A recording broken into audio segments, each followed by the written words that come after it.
یہ اللہ تعالیٰ کی طرف سے اعلان ہے، لیکن لوگوں کی اکثریت اللہ تعالیٰ کی آیات سے غافل ہے۔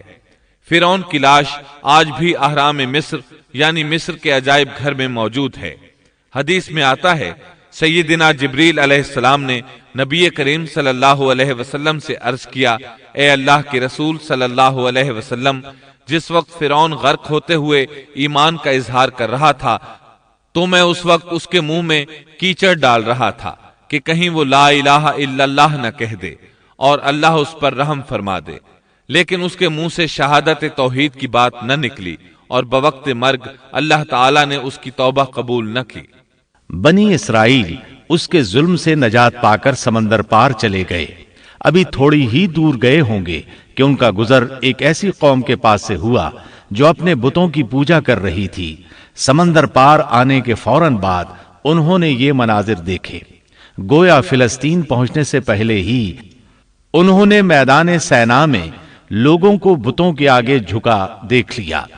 اللہ تعالیٰ سورۃ الاعراف آیات 138 تا 140 میں فرماتے ہیں، وَجَاوَزْنَا بِبَنِي إِسْرَائِيلَ الْبَحْرَ فَأَتَوْا عَلَى قَوْمٍ يَعْكُفُونَ عَلَى أَصْنَامٍ لَهُمْ قالوا يا موسى اجعل لنا إلها كما لهم آلهة قال إنكم قوم تجهلون إن هؤلاء متبر ما هم فيه وباطل ما كانوا يعملون قال أغير الله أبغيكم إلها وهو فضلكم على العالمين۔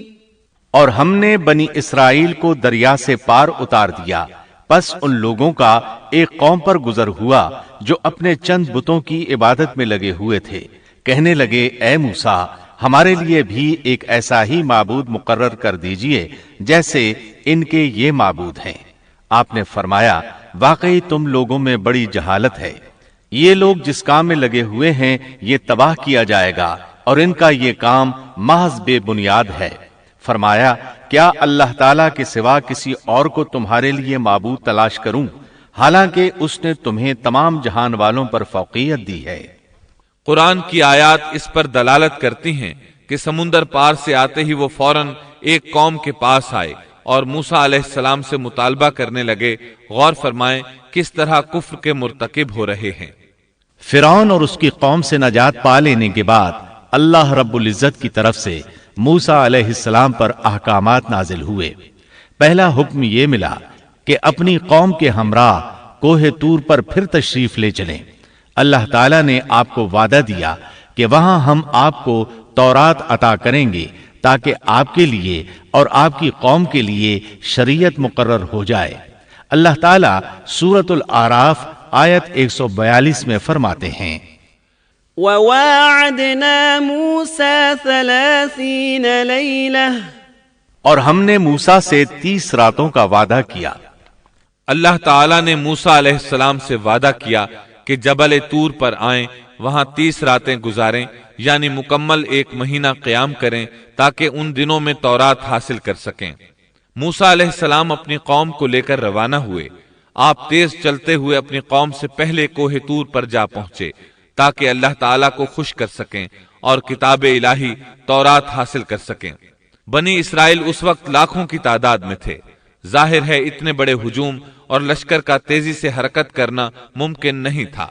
اس پر اللہ تعالیٰ نے فرمایا، وَمَا أَعْجَلَكَ عَن قَوْمِكَ يَا مُوسَى قَالَ هُمْ أُولَاءِ عَلَىٰ أَثَرِي وَعَجِلْتُ إِلَيْكَ رَبِّ لِتَرْضَىٰ۔ اے موسیٰ، تجھے اپنی قوم سے غافل کر کے کون سی چیز جلدی لے آئی؟ کہا کہ وہ لوگ بھی میرے پیچھے ہی آ رہے ہیں، اور اے میرے پروردگار، میں نے تیری طرف اس لیے جلدی کی کہ تو راضی ہو جائے۔ کوہ طور پر یہ موسیٰ علیہ السلام کی دوسری آمد تھی۔ دوسری بار بھی انہیں اسی بابرکت درخت کے پاس اللہ پاک سے ہم کلام ہونے کا شرف حاصل ہو رہا تھا۔ موسیٰ علیہ السلام کی رسالت کے مقاصد کا پہلا مرحلہ پورا ہو چکا تھا۔ بنی اسرائیل ذلت و رسوائی اور عذاب عظیم سے نکل آئے تھے۔ اب وہ آزاد فضا میں سانس لینے کے قابل تھے، لیکن ان کے دلوں میں شرک و بت پرستی کے پرانے اثرات باقی تھے۔ یہی وجہ ہے کہ سمندر سے نکلتے ہی انہوں نے بت پرستی کا مطالبہ کر دیا تھا، لہٰذا ضروری تھا کہ ان کی تربیت کی جائے۔ پھر تربیت کے لیے بھی کسی مفصل قانون اور ضابطے کا ہونا بہت ضروری تھا کہ اس پر عمل پیرا ہو کر آنے والے وقت کے لیے تیار ہو سکیں۔ تو اللہ تعالیٰ نے عظیم رسول موسیٰ علیہ السلام کے ساتھ یہی وعدہ کیا تھا کہ وہ طور پہاڑ پر آ کر اللہ کی نگرانی میں براہ راست احکام الہی کو حاصل کرنے کی کما حقہ تیاری کر سکیں۔ پہلے مدت 30 دن مقرر ہوئی تھی اور پھر 40 دن ہو گئی، جیسا کہ سورۃ الاعراف آیت 142 میں اللہ تعالیٰ فرماتے ہیں، وَوَاعَدْنَا مُوسَى 30 لَيْلَةً وَأَتْمَمْنَاهَا ب10 فَتَمَّ مِيقَاتُ رَبِّهِ 40 لَيْلَةً، اور ہم نے موسیٰ سے 30 راتوں کا وعدہ کیا اور مزید 10 راتوں سے ان 30 راتوں کو پورا کیا، سو ان کے رب کی مقررہ مدت 40 راتیں ہو گئیں۔ موسیٰ علیہ السلام اپنی قوم سے رخصت ہوتے وقت اپنے بھائی ہارون علیہ السلام کو اپنا خلیفہ بنا گئے تھے، جیسا کہ اللہ تعالیٰ سورۃ الاعراف آیت 142 میں فرماتے ہیں، وقال موسى لأخيه هارون اخلفني في قومي وأصلح ولا تتبع سبيل المفسدين۔ اور موسیٰ نے اپنے بھائی ہارون سے کہا، تم میری قوم میں میری جانشینی کرنا اور ان کی اصلاح کرتے رہنا اور فساد کرنے والوں کی راہ پر مت چلنا۔ موسیٰ علیہ السلام اپنی قوم کو چھوڑ کر چلے گئے۔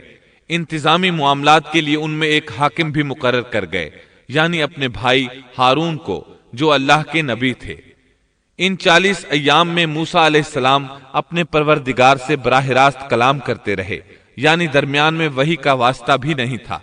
اللہ تعالیٰ بھی ان سے بغیر کسی واسطے کے کلام کرتے رہے۔ اسی وجہ سے آپ کا لقب کلیم اللہ ہے، یعنی اللہ سے کلام کرنے والا۔ اللہ سبحانہ و تعالی سورۃ النساء آیت 164 میں فرماتے ہیں، وَكَلَّمَ اللَّهُ مُوسَى تَكْلِيمًا، اور موسیٰ سے اللہ تعالیٰ نے صاف طور پر کلام کیا۔ جب موسیٰ علیہ السلام مقررہ وقت پر وہاں پہنچے اور اللہ تعالیٰ نے ان سے کلام کیا تو عرض کرنے لگے کہ اے میرے پروردگار، مجھے اپنا دیدار کرا دیجئے، میں آپ کو ایک نظر دیکھ لوں۔ ارشاد ہوا، تم مجھے ہرگز نہیں دیکھ سکتے، کیونکہ دنیاوی آنکھ میں اتنی طاقت و ہمت نہیں کہ وہ باری تعالیٰ کو دیکھ سکے، جیسا کہ سورۃ الانعام آیت 103 میں ارشاد ربانی ہے، لا تدركه الأبصار وهو يدرك الأبصار وهو اللطيف الخبير۔ اس کا تو کسی کی نگاہ بھی احاطہ نہیں کر سکتی، اور وہ سب نگاہوں کو محیط ہو جاتا ہے، اور وہی بڑا باریک بین اور باخبر ہے۔ حدیث معراج میں بھی ہے کہ جب ابو ذر رضی اللہ عنہ نے رسول اللہ صلی اللہ علیہ وسلم سے پوچھا، حل رأیت ربک، یعنی کیا آپ نے اپنے رب کو دیکھا بھی ہے، تو آپ نے فرمایا تھا، نور انا اراہ، یعنی وہ تو نور ہے، میں اسے کیسے دیکھ سکتا ہوں۔ اس حدیث مبارکہ سے بھی یہی ثابت ہوتا ہے کہ آپ نے اللہ کا دیدار نہیں کیا، جیسے اللہ تعالیٰ نے موسیٰ علیہ السلام سے فرما دیا تھا کہ تو مجھے نہیں دیکھ سکتا۔ ابو موسیٰ اشعری رضی اللہ عنہ سے مروی ایک روایت میں ہے کہ نبی اکرم